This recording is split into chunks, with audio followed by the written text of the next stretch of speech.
음, 자, 우리 젊은 베르테르의 슬픔 공부하고 있다. 이 소설 속에서 우리 아름다움이 표현되는 문장들을 찾아 그것을 우리가 배운 18가지 미의 근원과 연결시키고 있다. 자, 오늘은 세 번째 편지부터 공부한다. 두 번째 편지까지는 공부했어. 5월 4일 날 공부했고 5월 4일 편지, 그리고 그 다음이 5월 10일 날 편지 있지? 5월 10일. 그 다음에 오늘은 5월 12일부터 공부한다. 5월 12일. 앞으로 3일에 해당하는 편지가 남아있어. 그러니까 3개 남았지? 자, 5월 12일. 여기에 사람을 흘리는 요정이 떠도는지, 아니면 내 마음에 풍부한 상상력이 있기 때문인지는 모르겠지만, 내 주위의 모든 것이 나에게는 낙원처럼 보인다.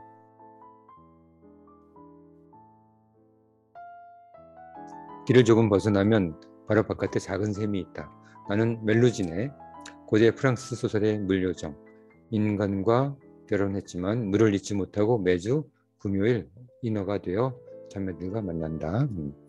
멜루진의 마법과 같은 힘으로 이 샘물 곁을 떠날 수 없다. 작은 언덕을 내려가면 아치형 문에 도달하게 되고 20계단을 다시 내려가면 거기에 샘물이 있다. 말로 표현할 수 없는 맑은 물이 대리석 바위 틈을 타고 솟구친다. 꼭대기를 둘러싸고 있는 돌난간, 그 부근을 덮고 있는 키 큰 나무, 그 일대를 둘러싼 시원한 분위기에는 모든 사람들이 마음을 사로잡으며 엄숙한 마음 자세를 만드는 요소가 있다. 나는 매일 거기에 앉아 1시간 정도를 보낸다. 그러고 있으면 소녀들이 도시에서 와서 물을 길어간다. 이것은 인간의 삶에서 가장 간단하고 가장 필요한 일이다. 옛날에는 지체 높은 공주조차도 직접 물을 길었다. 내가 거기에 앉아서 보고 있으면 오랜 옛날 시대의 광경이 내 주위에서 생생하게, 그리고 상상 속에서 되살아난다. 그때 사람들은 서로 사귀고 서로 대화하는 모습들이다. 이런 모습에 정겨움과 반가움을 공감할 수 없는 사람. 여기 아름다움의 모습이 나오고 있다.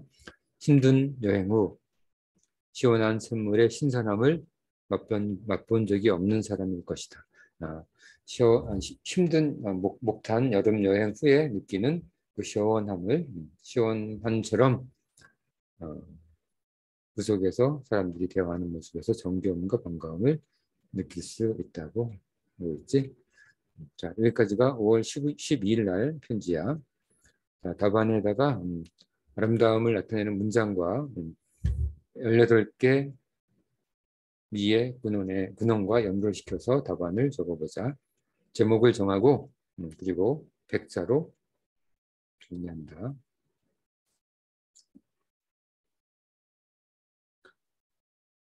자, 5분이야. 5분 동안에 5분 정도에 작성해보자.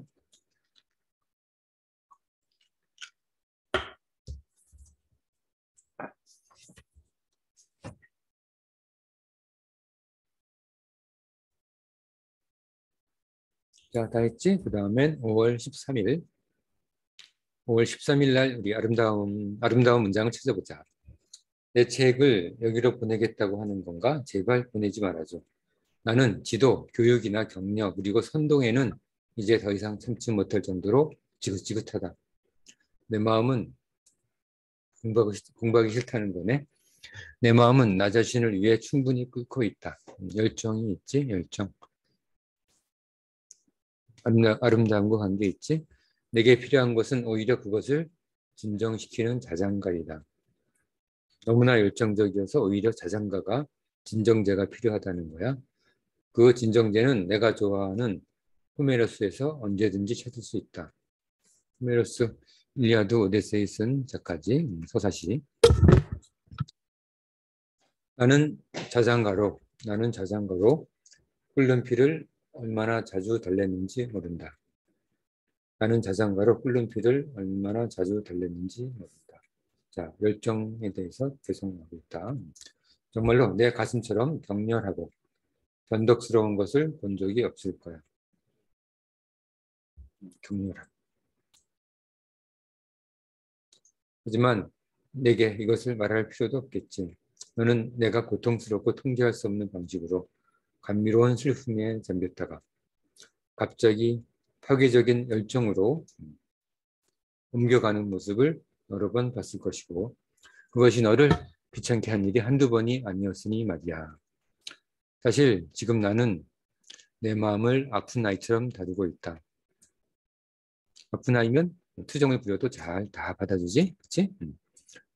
아무리 투정을 부려도 마음대로 하게 내버려둔다. 하지만 이것은 누구에게도 말하지 말아줘. 어떤 사람들은 이 모습을 나쁜 뜻으로 오해할 수도 있으니까. 자, 여기도 아주 아름다운 문장들이 가득하다. 게테의 문장들은 그 내용도 내용이지만 한 문장 한 문장들이 좀 아름답지. 자, 5분 동안 정리한다. 자, 다음 사람은 14일 마지막 편지로 간다. 다 하지 않은 사람은 다 하고 넘어가. 5월 15일. 이 동네의 가난한 사람들은 이미 나와 친구가 되었고 나에게 호의를 보이고 있다. 특히 아이들이 나를 좋아한다. 내가 처음에 동네 사람들에게 허물없이 다가가서 그들에게 이것저것 물어보았을 때 내가 자신들을 놀리고 있다고 생각하고 매우 무뚝뚝하게 대하는 사람도 있었다. 옛날엔 귀족과 평민이 있었지. 이 주인공은 귀족이었어. 그럼에도 불구하고 나는 물론 화를 내지 않았다. 단지 지금까지 알고 있던 사실을 실제로 더욱 절감했을 뿐이야. 그렇지? 그것은 높은 자리에 있는 귀족들은 서민들에 가까이 다가가면 피해를 입는다고 생각하고 항상 쌀쌀한 태도로 그들을 대한다는 사실이야. 그래서 자기가 좀 부드럽게 대하니까 사람들이 경계했던 거지.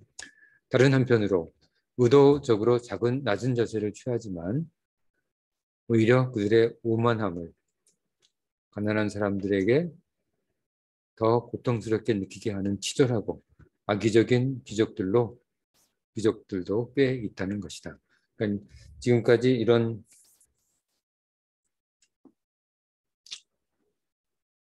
보통 사람들이 귀족들의 경계를 하는 이유가 이런 것들이었지. 많은 사람들이 평등하지 않으며 평등할 수 없다는 것을 이해하고 있다. 자신도 일단 귀족이니까 존경받기 위해서는 소위 비천한 평민들이지 사람에게서 멀리 떨어져 있어야 한다고 생각하는 사람들은 마치 패배를 두려워하여 적에게 도망치는 겁쟁이 친구처럼 비난받아 마땅하다.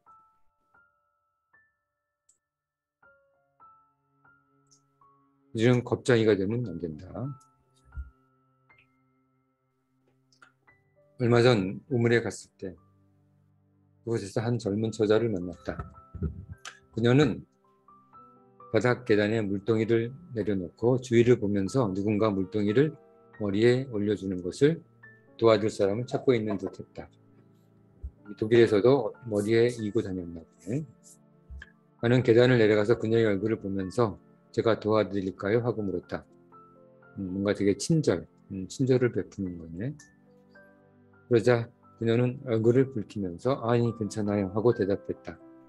괜찮으니 사양하지 마세요 라고 하고 말하니 그제서야 그녀는 머리에 수건을 놓았고 나는 물동이를 올려주었지. 그녀는 감사의 인사를 하고 계단을 따라 가버렸다.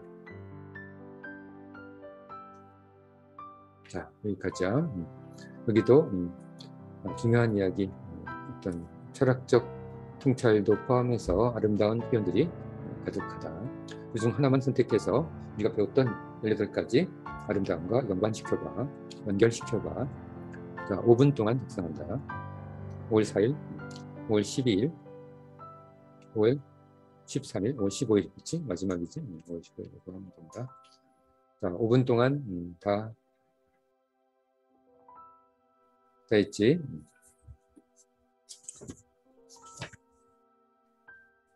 자, 이렇게 그러면 지난 시간하고 이번 시간까지 합쳐서 젊은 베르테르의 슬픔을 우리 공부했다.